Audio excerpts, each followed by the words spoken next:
ئەنجومەنی قەڵاتزەی کۆمەڵی ئیسلامی بە هاوبەشی ئەنجومەنی خوشکان ئاهەنگێکی بە بۆنەی یادی لەدایکبوونی پەیامبەری ئیسلام محەممەد درودی خودای لەسەر بێت سازدا.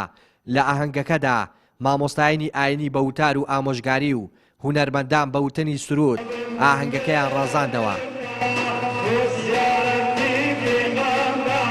ئێمە وەکو ئەنجومەنی قەڵاتزەی کۆمەڵی ئیسلامی کوردستان باوکاری ئەنجومەنی خوشکان هەستین بە سازکردنی ئاهەنگێکی شایستا بۆ ساڵیادی لەدایکبوونی پێغەمبەری پێشەوە حەزرەتی محەممەد مستەفا. بۆیە ئێمە لێرەوە عاد و پەیمان دەکەینەوە لەگەڵ پێغەمبەری خوا کە شوێن کەوتەی پێغەمبەری خوا بین و لە سونەت و ڕەشوێنەکانی لا نەدەین. بە تەکید ئەم یادانە زۆر گرنگن بۆ شەعانکردنەوە و تەشجیعکردنی خەڵکی خۆمان کە بێگوێ بگرێت لە زانایان لە بانخوازان کە باز لە سیفەتەکانی پێغەمبەری خوا دەکەن و هونەرمەندان کە سرود لە وەسفی پێغەمبەری خوا دەڵێن. دەستخۆشی لە ئەنجومەنی خوشکان و برایانی ئەنجومەنی قەڵاتزە دەکەم بۆ سازکردنی ئەم کۆڕە جوانە بە بۆنەی لەدایکبوونی پێشەوای مرۆڤایەتی. پێویستە موسڵمانان لەم ڕۆژەدا بە بۆنەی لەدایکبوونی پێغەمبەر سەڵڵەهو عەلەیهی وسەلەم شتێک لە ژیانی خۆیان شتێکی باش یعنی کە لە پێغەمبەردا سەڵڵەهو عەلەیهی وسەلەم هەبووە لە خۆیاندا جێبەجێ بکەن وە زیندوی کەنەوە و لەدایک بێ.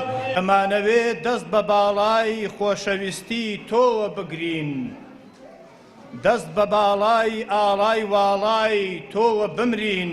ساڵانە لە هەرێمی کوردستان ئەو یادە پیرۆزە بەرز ڕادەگیرێت و هاوڵاتیان پابەندبوونی خۆیان بە ئاکار و سونەتەکانی پێغەمبەر درودی خودای لەسەر بێت دووپات دەکەنەوە و داوا دەکەن سونەت و ئاکارەکانی لە ژیانی ڕۆژانەیاندا ڕەنگ بداتەوە. ڕۆژێکی زۆر پیرۆزە و ڕۆژێکی زۆر گەورەیە لەبەر ئەوەی زاتێکی تێدا لەدایک بووە کە سەروەری هەموو جیهانە و خۆشەویستترین ئینسانە لەسەر زەوی. پێویستە ئەم یادە شکۆدارە هەمیشە بە زیندوی بمێنێتەوە. باشترین پاداشت و وەفاش بۆ ئێمە کە هەمان بێ بەرامبەر بە خۆشەویستمان ئەوەیە کە شوێن ڕێبازەکەی بکەوێن و پێغەمبەرمان چی کردووە چی پێفەرمووین ئەوە جێبەجێ بکەین. لە کوردستاندا ساڵانە فیستیڤاڵی زۆر ئەنجام دەدرێت سەبارەت بە یادی لەدایکبوونی پێغەمبەر سەڵڵەهو عەلەیهی وسەلەم. بەڵام گەورەترین شت ئەوەیە کە لەو ڕۆژانەدا موسڵمانان سونەتەکانی پێغەمبەر سەڵڵەهو عەلەیهی وسەلەم زیندوو بکەنەوە و زیاتر بەکردەوە سونەتەکان جێبەجێ بکەنەوە و فەرمودانەی کە بۆ ڕۆژانەی موسڵماناندا ناردوویەتی ئێمەش زیندویان بکەینەوە.